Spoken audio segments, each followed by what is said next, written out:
Dave, congratulations. The Cheshire Derby. It didn't always feel like a derby today, but it was a comprehensive win in the end.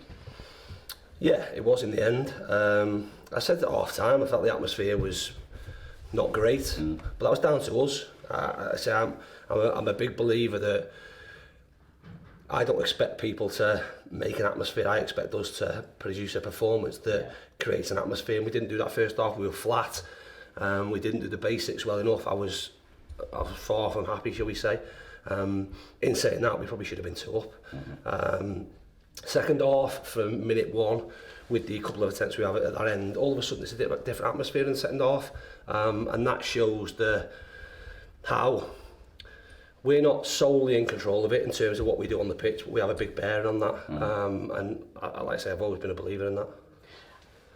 It's a strange one, because I think you've had 20 attempts on goal today. Are you disappointed in a way that you didn't perhaps score more than you got? Yeah, I think we spoke last time we were talking about being really clinical. Last time out, and having 8 attempts and scoring 5, which is a conversion rate is great. If we've had 20, someone's just said 25, and we've scored 2, it's not massive. We've missed good opportunities, big opportunities. Thankfully, it hasn't come back to haunt us, I suppose, today.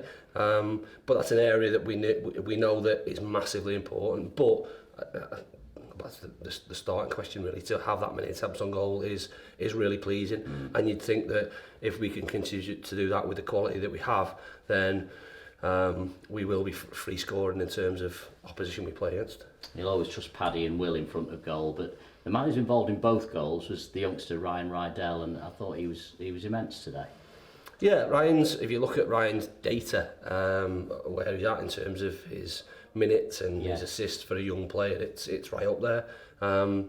For him, it's just, and we've spoken about this before, it's being able to put a consistent run together, that consistency of performance, and he's still only very young, fledgling in terms of his career, but to be able to be playing in the Football League, not only at the Football League, and at this club with the expectation is massive credit to him. And we know he has the quality in terms of his delivery to put the ball in good areas.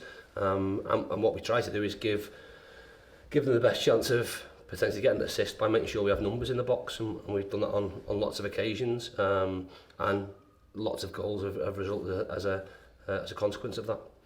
We talked a lot before the enforced break about momentum. Were you a bit worried today about this game, because you've had a 19-day layoff? It's a long time not to be playing football, particularly this time of year. Were you concerned you might lose that momentum? No, I wasn't concerned. I was more concerned at half time and in the first half, but for me, it's not like we've not been training. We've been training every day, or however, when our schedule's not changed, shall we say. So even when the pitches are rock solid, we're still training, and we're still playing at an intensity and training at an intensity that take us into this game. So if you want to use that as an excuse, then it's easy to use an excuse, isn't it? But they've set the bar really high, and excuse me, whether you're walking out onto a pitch here on a Saturday, Tuesday, whatever day it is today, or whether you're walking out onto the training pitch at Carrington, that's when your shirt's up for grabs, and the people who are in the starting team are in the starting team at the minute because they deserve to be, in terms of how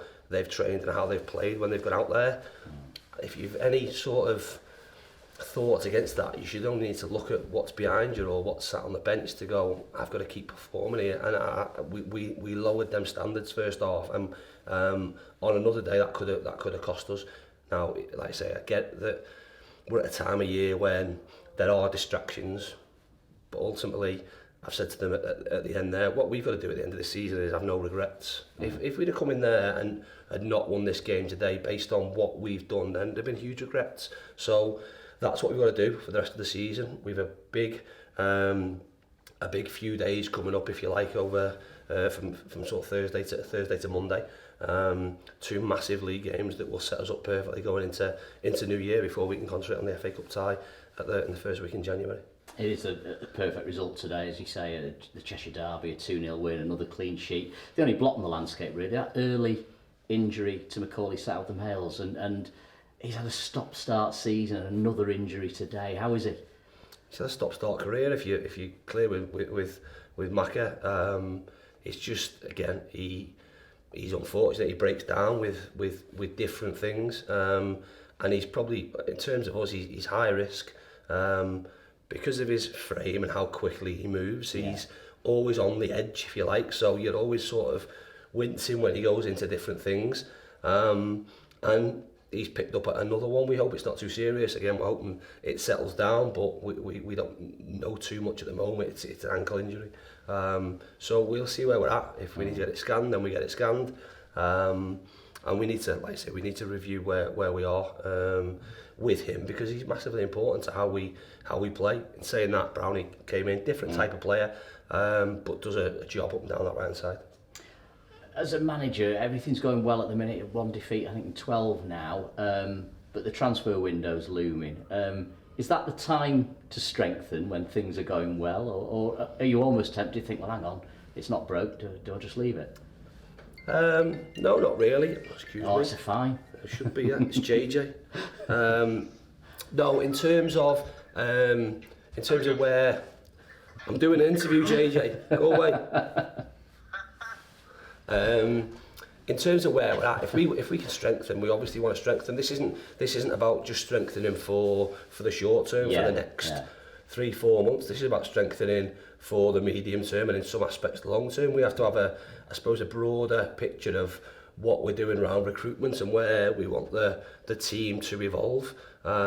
So if things become available that strengthen us, we'll absolutely look at it. And undoubtedly we'll go into January with teams certainly having an eye on our players. Now, we're in the fortunate position where we don't have to sell anybody, because Mark's has been willing to invest in the club, and ultimately on an objective that we want to achieve here.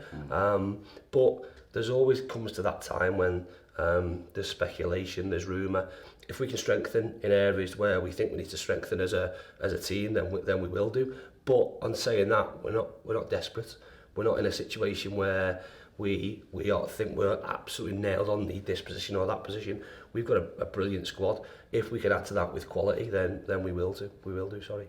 Dave, congratulations. Appreciate your time. Go and ring JJ. See what he wants. He can pay the fine. Cheers, John. Thanks, mate. Cheers, Matt. All the best.